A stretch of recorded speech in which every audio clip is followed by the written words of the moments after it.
केंद्र सरकार द्वारा जो कानून किसानों के लिए लाए गए हैं, आखिर उस कानून में है क्या ऐसा, ये जानने की कोशिश करते हैं। ये तीनों कानून क्या हैं जिनका विरोध हो रहा है। कृषि उपज व्यापार एवं वाणिज्य विधेयक 2020। किसानों का कहना है कि इससे न्यूनतम मूल्य समर्थन प्रणाली समाप्त हो जाएगी। किसान यदि मंडियों के बाहर उपज बेचेंगे तो मंडियां खत्म हो जाएंगी। हालांकि सरकार का दावा है कि एमएसपी पहले की तरह जारी रहेगी, मंडियां खत्म नहीं होंगी, बल्कि इस व्यवस्था में किसानों को मंडी के साथ ही अन्य स्थानों पर अपनी फसल बेचने का विकल्प मिलेगा। दूसरा कानून जो पारित किया गया है, कृषक कीमत आश्वासन और कृषि सेवा पर करार विधेयक 2020। किसानों का कहना है कि कॉन्ट्रैक्ट करने में किसानों का पक्ष कमजोर होगा, वे कीमत निर्धारित नहीं कर पाएंगे, छोटे किसान को इससे नुकसान होगा, विवाद की स्थिति में बड़ी कंपनियों को लाभ होगा। सरकार का दावा है कि कॉन्ट्रैक्ट करना है या नहीं, इसमें किसान को पूरी आज़ादी रहेगी, वो अपनी इच्छा अनुसार दाम तय कर फसल बेचेगा। अधिक से अधिक 3 दिन में पेमेंट मिलेगा। देश में 10,000 फार्मर्स प्रोड्यूसर ग्रुप्स बन रहे हैं।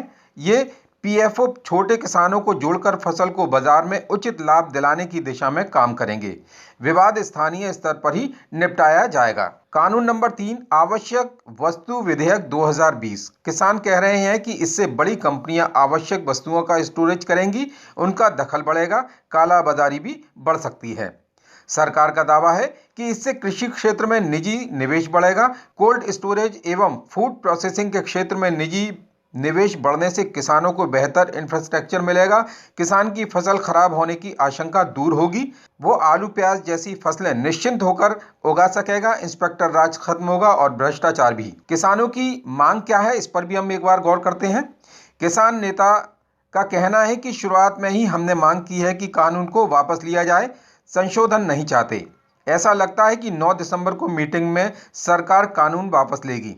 एक अन्य किसान नेता का कहना है कि तीनों कानून रद्द करने के अतिरिक्त किसान किसी भी बात पर नहीं मानेंगे, जरूरत हुई तो 1 साल तक सड़क पर बैठे रहेंगे। शनिवार को 5वें दौर की मीटिंग के दौरान किसान नेता ने कहा कि सरकार कृषि कानूनों की वापसी पर हाँ या ना में जवाब दे। 3 घंटे की बातचीत के बाद हल न निकलता देख किसान नेताओं ने सामने रखे कागज पर यस और नो लिखकर मंत्रियों को दिखाया। कुर्सी पीछे कर मुंह पर उंगली रखकर बैठ गए थे। इसके बाद कृषि मंत्री ने किसानों से समय मांगा। किसानों ने कहा कि हम आपको आखिरी बार समय दे रहे हैं।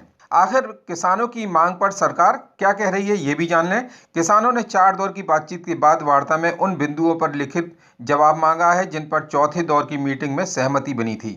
सरकार ने किसानों को लिखकर दे भी दिया है। वहीं मीटिंग में सरकार जब संशोधन की बात पर अड़ी हुई थी तो किसानों ने कहा कि जीएसटी में भी आप काफ़ी संशोधन कर चुके हैं, लेकिन फ़ायदा कुछ नहीं हुआ। किसानों का कहना है कि इन बिलों में हमने इतनी आपत्तियां दी हैं कि उनका संशोधन के करने के बाद भी कानूनों का कोई मतलब नहीं रहेगा, इसलिए उन्हें पूरी तरह रद्द किया जाए। तो क्या कानून वापस ले सकती है सरकार? इस पर जो राय आ रही है, 5 दिसंबर को किसानों के साथ 5वें दौर की बातचीत से पहले पीएम मोदी ने गृह मंत्री अमित शाह और 3 अन्य मंत्रियों के साथ मीटिंग की थी।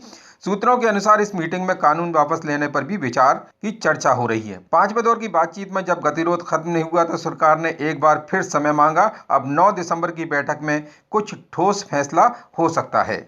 Bureau report, MNV news, Agra.